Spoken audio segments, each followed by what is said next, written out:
우리 오늘 말씀은 출애굽기 3장 1절에서 12절까지 말씀입니다.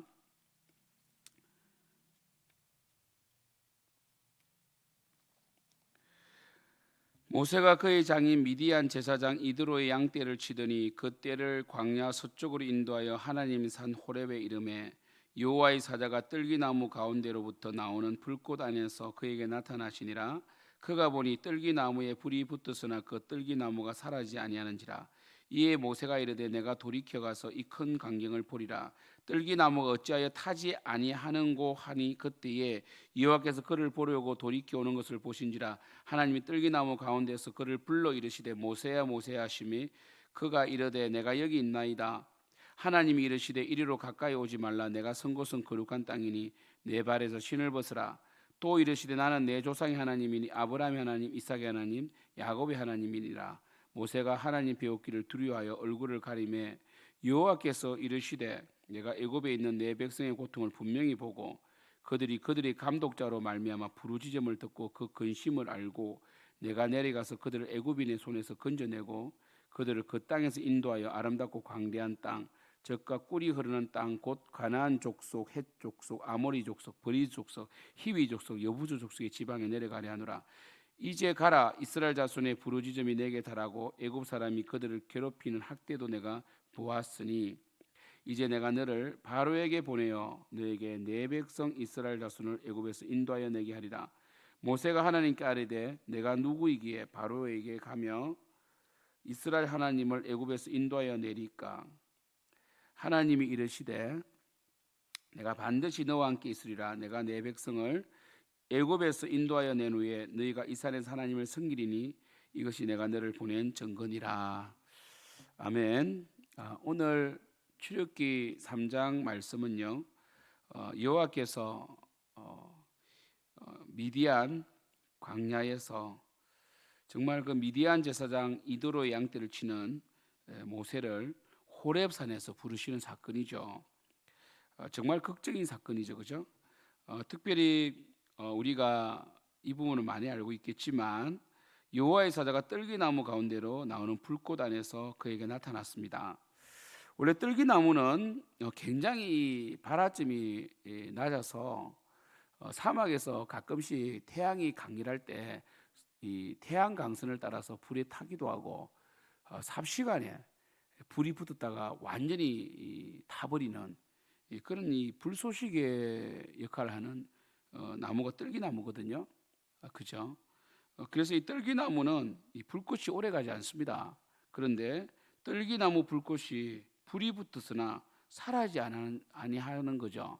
모세가 평소에 보던 모습과 너무 달라서 이 호렙산 가까이 가게 됩니다. 호렙산, 그죠? 그리고 이 뜰기나무는 무엇을 상징합니까? 바로 하나님의 의와 하나님의 역사는 이 사그러들지 않는다.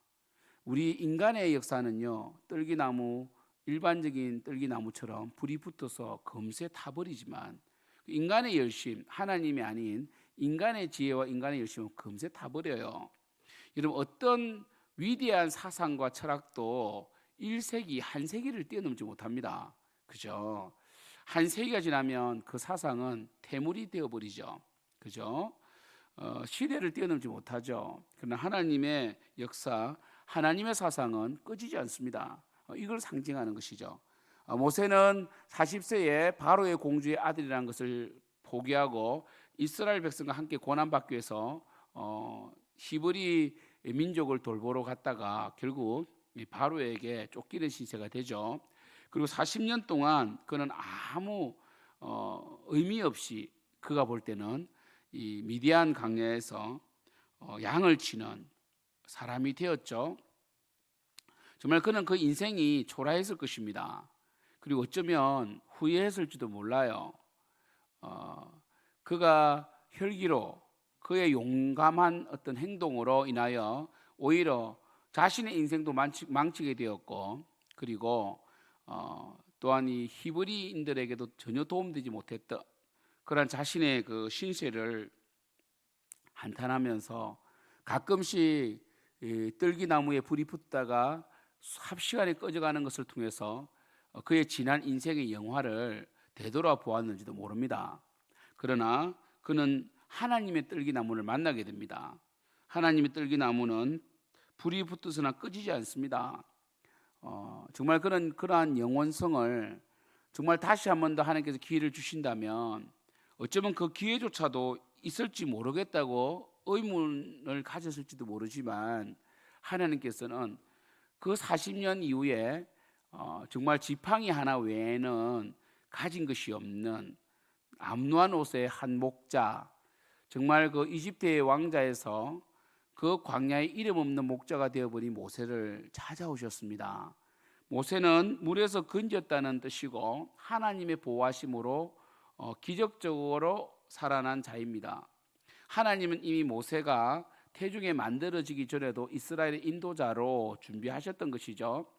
하나님께서는 모세를 쓰시기 위하여 80년 동안 애굽에서 왕자로 40년 그리고 이 미대한 목자로 40년 동안 훈련하셨습니다. 모세는 학식을 가진 자예요. 능력이 있는 자예요. 그러나 그 능력을 사용하는 자가 아니라 그 능력을 버리고 하나님을 의지하는 자가 되었습니다. 여러분, 없는 자가 없는 것은요 당연하죠. 없는 자는요 경험해보지 않은 자는요 경험한 것처럼 행동할 수 없죠. 모세는요 다 가져본 사람입니다. 능력이 있습니다. 애굽의 학식이 있어요. 그리고 애굽의 이 무용, 구변 다 배운 사람입니다. 애굽의 특공 무술 정도는 안 배웠겠어요? 호신술 정도라도. 그러나 그는 이 모든 것을 버렸어요. 이제 그는 하나님이 부르실 날만 기다리고 있었단 말이에요. 그때 주님께 찾아오셨습니다. 모세는 너무나 다른 모습입니다. 그죠? 내일도 보시겠지만 모세는 스스로 이스라엘 백성을 보러 나갔던 사람인데 이제는 자신이 가지 못한다고 그래요. 그죠? 두려움이 가득 차버린 아무것도 할 수 없는 존재라는 것을 인식하게 됩니다. 근데 하나님께서는 모세에게 뭐라고 하십니까? 여호와께서 그를 보려고 4절에 보면요 돌이켜 오는 것을 보신지라 하나님이 뜰기나무 가운데서 그를 불러 이르시되 모세야 모세야 하시매 그가 이르되 내가 여기 있나이다. 그러니까 이름을 부른다는 것은 정체성을 말하는 것이죠. 모세야 너는 물에서 건진받은 자다. 그것처럼 하나님의 특별한 은혜로 구원받은 것처럼 이스라엘을 건질 자다. 인도할 자다. 그 이름 지금은 그러니까 네가 어떠한 존재일 줄 몰라도 너는 이미 택함 받은 족속이다. 그래서 5절에 뭐라고 하십니까? 하나님이 이르시되 이리로 가까이 오지 말라. 내가 선 곳은 거룩한 땅이니 내 발에서 신을 벗어라. 이렇게 말씀하셨단 말이에요. 네가 선 곳은 거룩한 땅이니 내 발에서 신을 벗어라. 신을 벗는 것은 모든 자신의 특권을 내려놓는다. 주인의식을 내려놓는다. 오직 항복하는 것이다. 이렇게 말하는 것이죠. 그래서 이 모세가 이제는 신을 벗을 수 있는 상태가 된 것이죠. 아마 40대의 모세에게 신을 벗으라 하면 벗지 못했을 거예요. 그죠? 그러나 이제 네가 신을 벗어라. 너의 주권을 포기하라. 내가 너를 인도할게. 내가 너를 사용할게. 라고 말씀하신 것이죠. 정말 모세는 뜰기나무 가운데 하나님의 음성을 듣게 됩니다. 그리고 하나님께 처음으로 말씀하신 것은 모세의 이름과 신을 벗으라는 명령이었습니다. 모세는 하나님의 그 임재를 통하여 두려움을 느낍니다. 그래서 하나님께서는 그냥 일반적인 여러분 아시다시피 미디안 제사장 이드로도 신을 섬겼을 거 아닙니까? 그 당시는 이 애굽도 그렇고 애굽도 다신의 나라 아닙니까? 그러나 하나님께서 분명히 말씀하십니다. 네 앞에 서 있는 나는 내 조상의 하나님이니 아브라함의 하나님, 이삭의 하나님, 야곱의 하나님이라 이렇게 말했습니다. 언약의 하나님이라는 것이죠. 아브라함을 통하여 이루실 구원의 역사, 아브라함을 통해 이루실 하나님의 그 놀라운 역사를 이루실 하나님이다. 그러니까 아브라함의 하나님, 이삭의 하나님, 야곱의 하나님은요 바로 히브리인의 하나님, 그죠? 오직 하나이신 하나님, 에하드죠. 한 분이신 하나님을 말하는 것입니다. 모세는 힘이 다 빠지고 그리고 사실 포기할 주권조차 없는 그 나이에 하나님을 배웠고 두려워합니다. 얼굴을 가립니다. 그죠? 이 행동 자체가 전적인 포기하는 모습, 자기 포기의 모습을 보여주는 것이죠. 여호와께 이르시되 내가 애굽에 있는 내 백성의 고통을 분명히 보고 그들의 감독자로 말미암아 부르짖음을 듣고 근심을 알았다. 하나님께서는 이스라엘을 기억하셨다. 우리 2장 25절에 나오죠. 하나님 한 번도 이스라엘을 잊은 적이 없습니다. 때가 찰 때에 모세를 보내신 것이죠. 8절 내가 내려가서 그들을 애굽인의 손에서 건져내고 그들을 그 땅에서 인도하여 아름답고 광대한 땅, 젖과 꿀이 흐르는 땅, 곧 가나안 족속, 헷 족속, 아모리 족속, 브리 족속, 히위 족속, 여부수 족속의 지방으로 내려가려 하노라 이렇게 말씀하셨다고요. 그 애굽에서 건져내어서 이 가나안, 헷, 아모리, 이 브리스 족속, 히위 족속, 여부수 족속이 있는 가나안 지방으로 인도하겠다라는 건데 사실 이것조차도 그렇게 탐탁지 않은 이야기예요. 왜냐하면 애굽도 강대하지만 이 가나안 7족속도 강대해요. 그리고 가나안 땅도 사실은요 애굽의 속국입니다. 가나안 땅 간다고 해서 되는 것이 아니라 가나안을 다 몰아내야 되거든요. 애굽에서는 빠져나와야 되고 가나안 땅은 정복해야 될 땅이단 말이에요. 그러니까 모세가 볼 때는 굉장히 스케일이 큰 이 완전한 이 구원의 역사 아닙니까? 그래서 하나님께서 9절에 이제 가라. 이스라엘 자손의 부르짖음 내게 달하고 애굽 사람이 그들을 괴롭히는 학대도 내가 보았다. 그러니까 이스라엘이 그 통곡하고 부르짖는 소리를 이제 들으셨고, 그리고 이제 하나님께서 역사하실 시간이 되었다는 것이죠. 그죠? 그러니까 하나님께서는 결국 하나님이 하심을 보여주시기 위해서 기다리신단 말이에요. 그리고 내가 너를 바로에게 보내겠다 이랬단 말이에요. 그러니까 이스라엘이 출애굽할 수 있는 유일한 길은 바로가 허락을 해야 됩니다. 근데 모세는 바로의 눈을 피하여 왔단 말이에요. 물론 모세를 죽이려던 왕이 바뀌었다고 볼 수 있죠. 그래서 우리 이집트 왕자라는 영화를 보면 모세와 함께 동문 수학을 하고 함께 컸던 왕의 그 왕손이 이제 그 함께 컸던 그 친구 같은 사촌이죠. 어찌 보면 혈통은 아니지만 족보로 보면 왕이 되는 젊은 왕 파라오가 나타나지 않습니까? 파로에게, 그게 모세는 파로를 압니다. 얼마나 막강한 권력을 가진 그 시대에 최고 통치자 파라오 앞에 보내어서 백성을 인도하여 내라는 말은 이것은 말이 안 되는 거예요. 그래서 발에 신을 벗어야 됩니다. 여러분, 우리 인생을요 우리가 뜻대로 할 수 없습니다. 그리고 우리 인생을 보면요 참 절망이 되기도 하고요, 참 하나같이 내 마음대로 안 되는 게 인생 아니겠어요? 우리 힘으로 할 수 없다는 거예요. 우리 발에 신을 벗어야 됩니다. 여러분, 제가 이런 말씀을 드린 적 있죠. 조금 의지할 것 같으면 차라리, 그러니까 뭔가 있어서 조금 의지할 것 같으면 차라리 아예 없는 게 낫다고. 아예 항복하는 게 낫다고. 우리는요 조금 숨만 쉴만 하면 조금 가지고 있으면 하나님 의지하지 않습니다. 차라리 아예 없는 게 나아요. 그래야만이 하나님 역사하신단 말이에요. 그래야만이 우리의 부르짖을 수 있단 말이에요. 그 11절에 모세가 하나님께 아뢰되 내가 누구에게 바로에게 가며 이스라엘 자손을 애굽에 인도하여 내리까? 내가 누굽니까? 나는 바로에게 쫓긴 자입니다. 모세가 이렇게 말하죠. 그리고 그들이 내 말을 듣겠습니까? 예전에 이집트 왕자였을 때는 그래도 내 말을 듣겠지만 저는 아무것도 없습니다 라고 말하는 거 아니겠어요? 그래서 얼마 전에 한 2년 전에 개봉한 모세라는 영화는요 완전히 이단이 만든 영화입니다.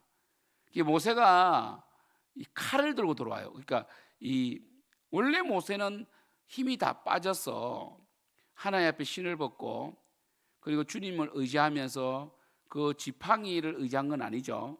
하나님의 그 명령에 순종하는 표시로 지팡이를 내밀면 홍해가 갈라지기도 하고 재앙이 내리잖아요. 근데 그 모세라는 영화는 혁명을 일으키는 혁명군 모세로 만들어가지고 모세가 지팡이가 아닌 칼을 가지고 와요. 요즘에 진짜 있잖아요. 노아라는 영화 얼마 전에 있었던, 그 노아라는 영화에 보면 또 이 뭡니까? 모두셀라를 완전히 그 뭡니까? 그리고 뭐 두발가인 이래가지고 막 전쟁 나는 뭐 그 노아의 방제 그 두발가인도 탄 것처럼 막 묘사하기도 하고 이상하게 요즘에 성경을 살짝살짝이 아니라 거의 왜곡시켜서 인간적인 어떤 그런 혁명으로 막 만들거든요. 그래서 정말 여러분 이 반드시 영화를 보기 전에 자녀들하고 함께 보기 전에 그러니까 성경 이름 나왔다고 다 괜찮은 영화가 아니에요. 그죠? 요즘 동방신교라고 중국 이단이 굉장히 고화질로 뭐 부활의 정인 이렇게 영화를 만든다고. 그거 보면 안 돼요, 여러분. 완전히 이단입니다. 그러니까 요즘 이 시대가 이렇게 악해져 갔단 말이에요. 악해져 가고 있단 말이에요. 하나님께서는 이 12절이 중요한데 3장 12절은 뭐가 중요하냐면 단순히 이스라엘 백성을 애굽에서 끄집어내는 것이 아니라 분명히 목적이 있다는 거죠. 그 목적이 뭐냐면 하나님이 이르시되 내가 반드시 너와 함께 있으리라. 그러니까 하나님이 보호해 주지 않으면 모세는 절대로 바로 앞에서 싸울 수 없습니다. 그리고 이스라엘 백성을 인도하는 것만 중요한 것이 아니라 인도한 이후에 분명히 목적이 있는데 내가 그 백성을 애굽에서 인도해낸 후에 너희가 이 산에서 하나님을 섬길 것이다. 이 산은 호렙산이죠. 호렙산. 이 산은 뭡니까? 하나님의 임재가 있는 곳이죠. 하나님의 임재가 있는 곳, 예배의 처소 아닙니까? 그 지금으로 치면 이 산이 이제 뭡니까? 교회가 되는 거죠. 하나님의 임재가 있는 공동체에서 함께 하나님을 섬길 것이다. 이것이 내가 너를 보낸 증거다. 이 섬기다는 말은요 원어로 아바드거든요. 아바드는 두 가지 언어로 번역이 됩니다. 하나는 워십과 하나는 서비스예요. 그러니까 우리가 구원받은 목적이 있다는 거죠. 구원받은 목적. 에베소서 2장 10절은 뭡니까? 너희들이 선한 일에 위하여 지음을 받았나니 이는 창세전부터 예비한 것이다. 선한 일은 하나님을 섬기는 일이 선한 겁니다. 그러니까 하나님을 섬기는 것, 너희들이 애굽에서 건져 나온 이후로 가나안 땅이 목적이 아니라 하나님을 예배하는 것이다. 하나님께 봉사하는 것이 너희들의 삶의 존재 목적이다라고 이미 말씀을 주신 것입니다. 그래서 이 모세는 단순히 어떤 민족 지도자로 하나님께 택하신 것이 아니라 하나님의 도구고 하나님의 종으로 쓰임 받는 게 중요하죠. 그래서 모세를 히브리서에서는 하나님의 사환으로 충성했다, 사환으로 충성했다, 청지기였다. 그러니까 모세가 뭔가 권력을 차지하고 모세가 리더를 했지만 이 권위를 부린 적이 없단 말이에요. 왜냐 모세는 철저하게 주님의 종이요, 청지기요, 주님의 도구로 쓰임 받았던 게 중요합니다. 이 모세는 분명한 정체성을 가지고 있었죠. 물론 내일 또 말씀을 전하겠지만 모세는 이러한 하나님의 부르심이 굉장히 받아들이기 힘든 자신의 어떤 능력을 뛰어넘는 엄청난 이 부르심인 걸 알게 돼요. 그래서 계속 거부하게 됩니다. 그래서 하나님께서는요, 그 거부하는 모세를 버리고 다른 사람을 택한 것이 아니라 그 거부하는 모세에게 기적과 이적을 보여주시고요.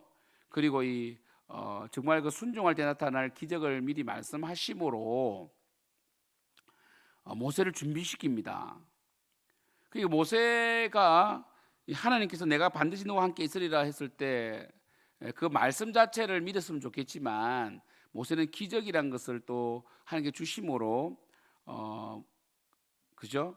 하나님을 그나마 신뢰하고 내려간단 말이에요. 그러나 곧 나중에 보시겠지만 이스라엘 백성의 불신이라는 그 엄청난 이 산과 같은 큰 이 바위와 충돌하게 돼요. 그때 모세가 또 하나님께 부르짖게 되거든요.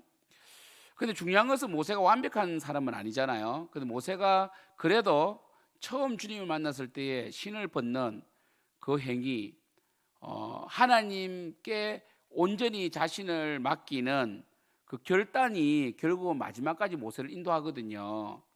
사랑하는 성도 여러분, 우리가 왜 말씀을 듣고 예배를 드립니까? 우리가 구원받은 자의 증거이기도 하지만 그 자체가 하나님이 우리의 주인입니다. 이제 더 이상 저는 권리를 요구하지 않겠습니다. 이렇게 신을 벗는 행위라는 것이죠. 예배는요, 예배 때마다 무장해제됩니다. 예배 때마다 우리는 신을 벗습니다. 우리의 생명의 주인은 하나님이십니다. 우리가 예물을 드릴 때마다 내가 돈을 번 것이 아니라 주님께서 벌 수 있는 능력을 주셨습니다. 나에게 건강 주셨습니다라고 고백하는 정말 주님께 모든 권리를 이양하는 것이 예배가 됩니다. 그래서 우리는 한 번이 아니라 매 순간 신을 벗어야 돼요. 사랑하는 성도 여러분, 우리 내일 또 주일을 맞고 있습니다. 똑같은 주일이 아니에요. 지금 코로나가 확진자가 늘어나면서 정부에서 어제 금요일 날 2단계에서 2.5단계로 격상할 뻔했습니다. 지금 한 몇 주 더 지켜보고 있는데 더 코로나 조심하시고 내일 더 마스크 꼭 착용하셔야 되고 그 신상명에서 꼭 작성하셔야 되고요. 그리고 오늘 또 우리 소독 잘 해주셔야 청소 잘 해주셔야 됩니다. 그래서 우리 교회에서 코로나로 인하여 어려움 당치 않도록 기도합시다. 그래도 우리 예배를 드려야 됩니다. 예배 드리지 않으면 신을 벗지 못합니다. 여러분 인생 가운데 늘 주님을 향하고 주님의 영광을 위하여 살아가려면 먼저 여러분의 생각을 버리고 여러분의 환경을 버리고 주님의 뜻을 발견하고 그 뜻 안에 내 자신을 맡기는, 마치 수영선수가 수영수가 물에 몸을 맡기는 것처럼 정말 물을 거슬리면 힘들잖아요. 근데 물에 떠다니면 참 쉽단 말이에요. 수영을 잘하는 사람들은 그렇게 힘이 들지 않지만 수영을 못하는 사람은 물을 거스려서 막 이 팔다리를 움직이다가 힘이 빠져 죽지 않습니까? 여러분 여러분의 가치가 아니라 하나님의 가치 안에서 여러분의 이 뜻을 내려놓는 그런 일을 해야 됩니다. 특별히 모세는 80세가 되었지만 여전히 하나님 사람이에요. 여러분 우리 가끔 그런 거 아시죠? 5만 원짜리는 똥이 묻어도 진흙탕에서 발견해도 5만 원으로서의 가치가 있어요. 그것처럼 모세는 40대에 혈기왕성할 때나 80세에 그 힘 빠진 이 할아버지 때나 여전히 모세입니다. 하나님이 택한 자라는 것이죠. 결국 우리가 오히려 40대 때에 믿음으로 뛰쳐나갔지만 80세 때 믿음 없는 모습을 보이고 있지만 그래도 모세예요. 하나님이 시작하셨어요. 그때 그 순간 신을 벗고 주님을 의지하는 그 쓰임받는 여러분 되길 축복합니다. 기도하겠습니다.